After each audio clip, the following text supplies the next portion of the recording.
Assalamualaikum warahmatullahi wabarakatuh. Waalaikumsalam warahmatullahi wabarakatuh. Eh, Hari ini kita kembali lagi di podcast UPS Tegal di Fakultas Teknik dan Ilmu Komputer. Nah, perkenalkan dulu, nama saya Fatia Isralestina dan sekarang saya nggak sendirian. Di depan saya sudah ada Bapak. Ali Sofyan. Baik, jadi pada hari ini kami akan ngobrol-ngobrol tentang perbedaan sistem informasi dan teknik informatika, Teknik begitu ya Pak? informatika, Iya. ya. Jadi masih banyak yang masih bingung perbedaannya apa, apakah sama, lalu nanti saya kuliah apa, apakah informatika saja ataukah sistem informasi saja. Oke. Gimana Pak? Kita langsung bahas aja Pak. Iya, sebenarnya nggak versus ya, cuma bahas kenapa sih kita pilih teknik informatika, kemudian Mbak Tia di sistem informasi ya. Betul, betul. Betul. Kebetulan kita sama rumpunnya rumpun ilmu komputer ya, cuma yang bedakan kita lulusan saya di teknik informatika, kalau di Mbak Tia itu sistem informasi. Nah, sama-sama rumpun tapi kadang membingungkan ya bagi mahasiswa, mungkin calon mahasiswa atau orang awam ya. Nah, kita akan bahas ya apa sih yang membedakan antara teknik informatika dan sistem informasi. Enaknya mulai dari saya dulu apa Mbak Tia dulu? Boleh.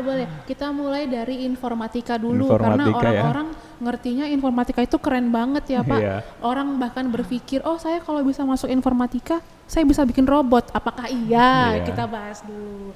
Kita Oke. bahas dulu Pak, informatika dulu. Informatika ya. Kalau sepengetahuan saya ya, kalau informatika itu ya ilmu yang pelajari ya bagaimana sebuah teknologi komputer itu bisa diterapkan ya di dalam dunia yang kehidupan kita sehari-hari ya. Artinya bisa menerapkan, mengaplikasikan teknologi komputer ke dalam dunia sehari-hari. Nah, itu yang teknik informatika. Nah, atau bisa disebut juga informatika ya. Kebetulan di UPS itu namanya informatika, kalau umum mungkin teknik ya, tapi itu sama sebenarnya. Nah, kalau sistem informasi sendiri gimana itu Mbak Tia? Baik. Jadi kalau tadi kita tarik highlight-nya bahwa informatika itu mampu menerapkan, mungkin awalnya mampu membuat dulu ya Pak. Iya. Setelah mampu membuat sebuah teknologi, dalam hal ini mungkin website, mungkin aplikasi, lalu mampu diterapkan di kehidupan sehari-hari. Sedangkan sistem informasi itu adalah keberlanjutan dari informatikanya, di mana nanti aplikasi yang sudah dibuat oleh seorang lulusan teknik informatika itu betul-betul bisa dipakai di dalam sebuah lini tertentu, misalnya di dalam organisasi, di dalam perusahaan, di dalam UMKM. Jadi nanti lebih ke teknisnya dari sebuah produk teknologi yang sudah ada, baik yang bisa disentuh seperti misalnya robot, atau yang tidak bisa disentuh seperti misalnya aplikasi Android khusus UMKM misalnya. Itu nanti orang sistem informasi lah yang akan memastikan barang tersebut dapat betul-betul dipakai. Kalau kita telaah dari kata-kata sistem informasi, ada sistem dan informasi. Orang jadi bingung, informasi diapakan, sistemnya apanya informasi, kan orang awam akan berpikir seperti itu. Pada dasarnya dengan kalimat yang sederhana, sistem informasi itu adalah mengolah informasi yang ada. Cuman kita kerucutkan, informasinya adalah sebuah teknologi ya Pak. Betul. Bagaimana barang teknologi itu dapat mengolah informasi yang ada. Dikatakan informasi juga bukan berita lambe turah, bukan ya Pak? Iya. Bukan berita di media massa juga, tapi informasi adalah segala yang berkaitan dengan kebutuhan tertentu, seperti misalnya kebutuhan perusahaan, kebutuhan edukasi, Lebih, kebutuhan kalau saya tahu lebih ke manajemennya ya. betul. Iya. Balik lagi. Mempelajari sistem yang sudah dibuat. Betul. Ya, Dan kemudian berjalan. memastikan betul-betul terpakai di suatu tempat tertentu. Oh gitu. Kira-kira begitu. Berarti kalau diambil tadi kesimpulan, kalau kita di informatika itu menerapkan teknologi yang mungkin sudah berjalan manual ya menjadi sebuah teknologi komputer ya. Betul. Kemudian dianalisis menjadi sistem informasi ya. Gimana manajemen tadi yang sudah berpindah ke teknologi di manajemen secara sistem informasinya seperti apa gitu ya. Betul, Artinya dianalisa lagi ya. akan dianalisa gitu. dan hasilnya akan digunakan untuk lari bisa kemana-mana, bisa mungkin ke bisnis, bisa mungkin ke edukasi, kira-kira Oke. begitu. Oke. Kalau boleh tahu ini kita ngobrol, kenapa sih ngambilnya sistem informasi gitu? Kayak Baik. saya dulu kan kuliah, kenapa ngambil informatika ya? Mungkin dari Mbak Tia dulu deh. Kalau saya sebagai dosen sistem informasi yang juga lulusan dua-duanya S1 S2 itu sama-sama sistem informasi Iya. juga, itu lebih ke karena saya tidak terlalu menyukai hal-hal teknikal seperti cabut kabel, Coding. seperti buka-buka CPU itu seperti masang apa Pak Arduino, Iya. itu bukan hal-hal yang mungkin saya mau perdalam, tapi lebih ke hal-hal yang berbau ringan lah di belakang layar seperti Iya. seperti katakanlah seorang lulusan teknik informatika membuatkan sebuah aplikasi untuk menganalisa penjualan serta melakukan prediksi penjualan 10 tahun ke depan seperti apa. Jadi setelah anak informatika membuat sebuah aplikasi yang seperti itu, maka saya sebagai anak sistem informasi adalah orang yang menggunakan aplikasi tersebut, saya gunakan dan saya olah informasi dalam tanda kurung data yang nanti hasil dari analisa itulah yang dipakai buat kebutuhan perusahaan. Oh, gitu. Kira-kira jelaskan ya alurnya dari Iya. mana dulu nih, kira-kira begitu. Oh gitu. Walaupun mungkin Pak, saya pikir banyak sekali dilema yang muncul karena baik lulusan informatika dan SI sama-sama Eskom ya, sama-sama Eskom Mkom. Di perusahaan-perusahaan besar maupun kecil maupun di organisasi apapun pasti akan disamaratakan Betul. kemampuannya. Memang itu masih dilema. Ya, karena orang awam itu kalau bicara komputer ya, Eskom gitu, apalagi sarjana komputer, taunya semuanya serba tahu ya. Betul. Iya, itu hal yang mungkin orang awam itu taunya komputer, ya tahu wifi lah, tahu internet lah, tahu printer lah, tahu ini, nah jaringan lah itu. Tapi sebenarnya ada spesifikasinya, artinya punya kompetensi yang berbeda-beda ya. Contoh di sistem informasi tadi kalau kita lihat penjelasan dari Mbak Tia, lebih ke arah manajemen kemudian mengolah data ya. Betul. Ya, betul. kalau di teknik informatika emang lebih ke arah teknik ya, teknisnya.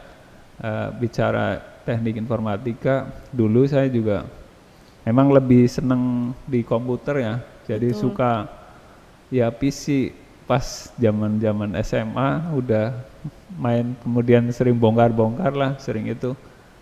Memang sih secara tidak hanya hardware ya, kalau di informatika kita belajar juga tentang pemrograman, kemudian jaringan komputer ya, jaringan internet ya, kemudian hardware juga kita dapatkan di situ. Tapi kelulusannya antara sistem informasi dan teknik informatika pada kenyataannya tidak condong ke satu kompetensi yang dituju. Artinya Betul. bisa informatika menguasai juga sistem informasi ya. Dan bisa sebaliknya juga. Sebaliknya ya. Seorang sistem informasi dia menguasai pada jaringan komputer bisa. Nah itu. Bisa. Tapi emang kalau dibilang semua harus tahu, tidak semua ya. Ada Ya pasti ada ya, limitnya juga isi ya, kepala betul, ya ada Pak, limitnya. bagaimanapun, Kalau ya. mungkin ada satu yang diunggulkan dan tidak semuanya mungkin bisa diketahui lah itu. Iya, mungkin kalau kita ambil contoh kalau orang-orang yang berkuliah di informatika tetap dapat kuliah manajemen database Betul, ya Pak. betul. Hanya mungkin tidak sampai berjilid-jilid, Iya. tidak sampai 3 semester berturut-turut. Tapi kalau nanti di sistem informasi akan ada manajemen database 1, manajemen database 2, database bertingkat. Nah, pada intinya sedikit-sedikit orang sistem informasi akan mengetahui ilmu-ilmu informatika, sedikit-sedikit pula orang informatika juga akan mengetahui ilmu dari sistem informasi itu seperti apa. Diharuskan begitu karena menjawab tantangan dari dunia kerja juga ya Iya. Pak, kita harus fleksibel gitu. Perihal nanti lulusannya memang, oh ternyata dia informatika tapi hebat juga pengolahan sistem media dan informasinya. Ya itu mungkin memang mahasiswanya rajin mengulik di luar jam kuliah. Memang begitu. Ya, jadi ada juga karena emang kalau di informatika itu kalau mau bikin software ya juga tetap harus ada analis ya. Betul. Ya, manajemen juga harus tahu. Kita harus pelajari alur dari sistem yang sudah ada, bagaimana bisa diterapkan di software atau aplikasi komputer yang akan kita buat. Itu sama saja kan, itu kita belajar manajemennya juga dari sistem itu. Iya, betul. Cuma mungkin beban fokusnya yang agak beda dari sistem informasi itu mungkin lebih teliti. Makanya kalau project itu biasanya yang menganalisis itu orang sistem informasi. Betul dari baru bagian yang user requirement-nya dulu ya. Informatika baru yang mengeksekusi juga untuk pengembangannya itu seperti itu. Ini menarik Pak, kalau kita lihat 10 tahun yang lalu, zaman kita masih S1 dulu, ada banyak metode untuk membuat sebuah sistem. Mungkin sistemnya dalam hal ini, buat teman-teman yang belum tahu, mungkin membuat website, atau mungkin membuat sistem informasi absensi kepemerintahan. Nah, metode yang dipelajarin untuk membuat sebuah sistem itu ada banyak. Ada metode waterfall, bahkan 10 tahun yang lalu itu sempat marak extreme programming Pak. Pernah dengar Pak? Ketika si programmer anak informatika ini yang memang sudah hebat sekali bahasa pemrograman di kepalanya, dia langsung ngoding seperti apa yang dia mau, yang menurut dia itu cocok, tapi ternyata setelah dipresentasikan kepada pemangku yang berkepentingan, ternyata orang tersebut akan ngomong, saya nggak butuh ini, saya nggak suka ini, saya nggak suka warnanya. Nah dari situlah baru berkembang tuh akhirnya kita butuh seorang analis. Dalam hal ini lulusan sistem informasi akan menjadi analis juga. Betul. Jadi dia akan sibuk lah istilahnya, wawancarai si orang-orang yang memang butuh sistem seperti apa biar detail, kira-kira begitu. Cuman Pak, orang berpikir kalau menjadi analis tidak usah ngoding. Tidak begitu juga ternyata ya. Paling tidak kan dia punya konsep ya. Betul, paling tidak secara konseptual ngerti. Iya, alurnya seperti apa, udah sedikit-sedikit tahu coding juga lah. Betul, betul. Iya, karena banyak yang menjadi pelarian ya. Ya sudah kita masuk SI saja, tidak usah ngoding. Oh tidak begitu Ferguson. Tetap ngoding, cuman mungkin kapasitasnya lebih sedikit. Betul. Bandingan informatika, kalau informatika memang lebih arah teknis ya, artinya untuk membangun sampai kita membangun harus dari nol. Betul Pak, betul. Dan seperti tadi yang Mbak Tia sampaikan, kalau dulu mungkin ekstrim tadi ya, ekstrim coding ya. Extreme coding. Ya asal-asal. Pokoknya jadi, saya hebat, saya bisa. Mungkin dulu ya, kenapa sampai emang dipecah menjadi banyak rumpun ya di informatika itu mungkin seperti itu ya. Jadi kalau hanya dipelajari di informatikanya saja mungkin kurang bisa menganalisis kebutuhan dari konsumen atau penggunanya. Ya, makanya dibuatlah prodi yang mengurus tentang analisis sistem tadi. Betul, dari sistem informasi ya. Oke. Mungkin yang lain Mbak, dari Mbak Tia ada pertanyaan? Sebenarnya bukan pertanyaan ya Pak, lebih ke memberitahu saja. Kalau nanti teman-teman ternyata berlanjutnya di kuliah sistem informasi, yang pertama jangan ditakutkan coding. Coding ya tetap akan dipelajari. Seada-adanya materi lah tetap akan dipelajari. Cuman nanti ada pemecahan jurusan di dalam sistem informasi, jadi tidak hanya menjadi analis, tapi bisa juga menjadi seorang IT auditor. Jadi tidak hanya lembaga keuangan yang punya auditor, tapi IT juga punya auditor, karena kita tahu kalau belanja IT itu tidak akan pernah murah, tidak akan pernah sedikit. Katakanlah ini ada mic, kita butuh desktop, kita butuh ruangan, kita butuh ruang server butuh AC yang kesekian. Nah itu semua nanti ada ilmunya. Ada manajemen IT audit, ada manajemen resiko dalam artian ketika kita menginstalasi sebuah jaringan. Nah ini kita lihat lagi nih, menginstalasi sebuah jaringan adalah pekerjaannya lulusan informatika.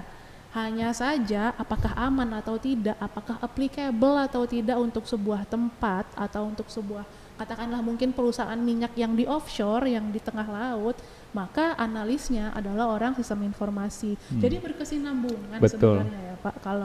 Kalau belajarnya ya tidak terlalu jauh beda lah. Iya, emang benar nggak bisa dilepas juga ya. Artinya hanya orang informatika bisa semua untuk menganalisa juga nggak mungkin bisa ya. Artinya tetap butuh sistem informasi. Orang sistem informasi juga tetap butuh karena kalau tidak ada informatika mana aplikasinya kan kira-kira begitu. Makanya nanti ketika turun di dunia kerja mereka berdua akan menjadi tim ya Pak ya. Betul.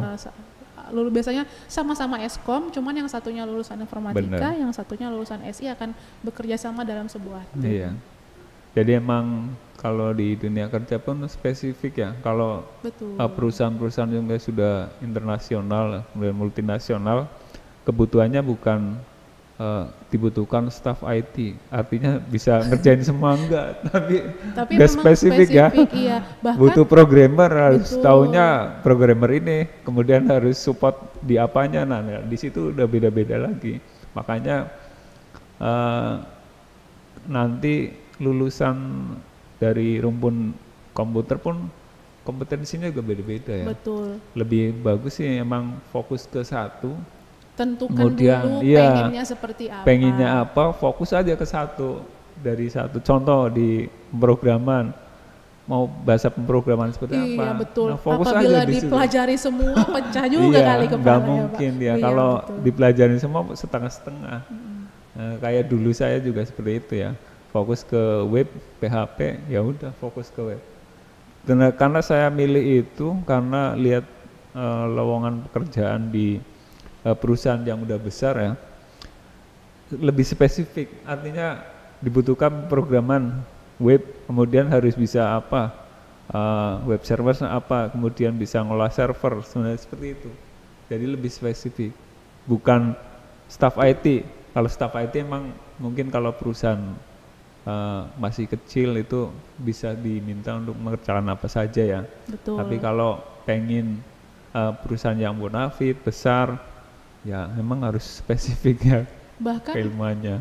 Bahkan yang bekerja sebagai IT helpdesk dalam artian orang-orang yang membantu, misalnya ada butuh tambahan desktop baru, mungkin butuh instalasi kelistrikan dan kabel dan segala macam, itu juga udah beda lagi ya Pak. Betul. Udah bukan di informatika atau sistem informasi lagi. Jadi luas sekali ilmunya dan sudah spesifik di masing-masing begitu. Jadi ya mungkin kalau dikatakan seorang lulusan sistem informasi tanda kutip terpaksa menjadi programmer, itu juga memang jenjang karir yang dijadikan batu loncatan dulu ya Pak.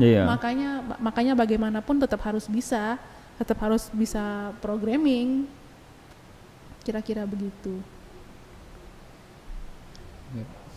Bagaimana Pak? Kalau menurut saya materi kita udah cukup ya, udah memberikan pencerahan lah buat mereka-mereka yang bingung SI dan informatika tuh apa sih, kok informasi kok ada sistemnya, kok informatika ternyata tidak bikin robot, kira-kira sudah terjawab ya teman-teman. Dan kebetulan di UPS Tegal sudah ada ya prodi informatika dan sistem informasi. Ditunggu tanggalnya. Ditunggu dari teman-teman. Kalau pengen tahu ya simak podcast hari ini ya. Dan barangkali ada pertanyaan nanti bisalah kita lihat websitenya. Betul. Ya website. Ada kontak personnya juga ya di website kita. Lebih kalau mau ke FTIK ada ftik.ups Tegal ACID ya, atau langsung ke unitnya juga UPS Tegal ACID. Nah itu mungkin itu ya. Baik, betul. Cukup. Oke, terima kasih. Terima kasih telah menyaksikan podcast kali ini. Kami tunggu kedatangannya di UPS. Yuk. Assalamualaikum warahmatullahi wabarakatuh. Waalaikumsalam warahmatullahi wabarakatuh. Bisa terhubung ke internet, kemudian kita bisa meremote ya jarak jauh, mengontrol, nah seperti itu. Kemudian bisa robotik juga itu masuk juga ya AWT. Artinya bisa. Nah itu kompetensi yang nanti diajarkan dititik beratkan di Prodi Informatika UPS Tegal. Secara kompetensi dosennya juga sudah berpengalaman ya, artinya sudah biasa mengajarkan tentang IT kemudian AI ya, dan insya Allah bisa lah untuk meluluskan mahasiswa menjadi ahlinya gitu, seperti itu. Kalau di sistem informasi sendiri gimana itu Mbak Tia? Baik, dan nanti di sistem informasi titik berat yang dibahas adalah business intelligence. Business intelligence ini nanti akan bersangkut paut dengan penggunaan database, pengumpulan database, lalu pengolahan database tersebut agar mampu dipakai oleh enterprise. Jadi nanti profil dari lulusan sistem informasi adalah seorang analis. Balik-balik lagi akan menjadi seorang analis yang mampu bersaing di dunia pekerjaan dalam bentuk enterprise. Jadi begitu akan menjadi analis di dalam sebuah perusahaan. Nanti titik beratnya akan ada pemrograman juga, tapi tidak serta-merta seperti Java atau C++ seperti anak informatika, tapi nanti beratnya akan di Python programming, pemrograman berbahasa Python yang memang lebih banyak digunakan buat mengolah data. Katakanlah data penjualan sebuah perusahaan adalah 10 juta eksemplar per tahun. Apabila tidak diolah dan dibiarkan menjadi dalam file Excel, tentu kan akan pusing sekali melihatnya. Nah, nanti disitulah letak analis mampu mengolah data lalu memvisualisasikan dalam bentuk yang lebih mampu dicerna oleh orang awam. Kira-kira begitu. Jadi terlihat perbedaannya ya Pak. Yang satu memang pekerjaannya di belakang layar. Tadi saya menangkap kata-kata robot, berarti robot dalam bentuk AI, dalam bentuk artificial intelligence, tidak melulu robot yang ada kepala dan tangannya, betul ya. Mungkin tapi robot dari sistem seperti software tapi bisa mengolah data sendiri, bisa. Itu kan juga termasuk robot ya. Atau mungkin robot yang bisa diajak ngobrol seperti Siri di iPhone, itu juga robot bisa, karena dia mengerti perasaan si pemilik iPhone tersebut. Nanti akan sekeren itu deh kira-kira informatikanya. Karena kalau kita lihat penerapan komputer ya atau teknologi informasi itu sudah banyak diterapkan dan sudah menghasilkan banyak data ya, big data. Betul. Bahkan kita bisa bikin orang informatika mampu membuat dan mengaplikasikan sistem mitigasi bencana ROP ya Pak. Sementara apabila ingin dimasukkan anak sistem informasinya di mana, ya dari awal akan mengumpulkan data dulu, kebutuhannya seperti apa, di mana bisa diaplikasikan, kira-kira begitu. Ya begitu. Dari data-data yang sudah terkumpul kan pasti ada sebuah bisalah data itu bisa diolah kemudian jadi bermanfaat untuk analisa ke depan. Nah itu seperti itu. Betul. Nah karena sudah diterapkan teknologi menghasilkan data, kemudian kita olah data itu bermanfaat untuk ke depan seperti apa. Betul. Gitu, seperti itu. Itu penerapan dari teknologi informasi di kita ya. Ada sistem informasi, kemudian adalah teknik informatika itu, seperti itu. Betul. Ya mungkin ya itu saja.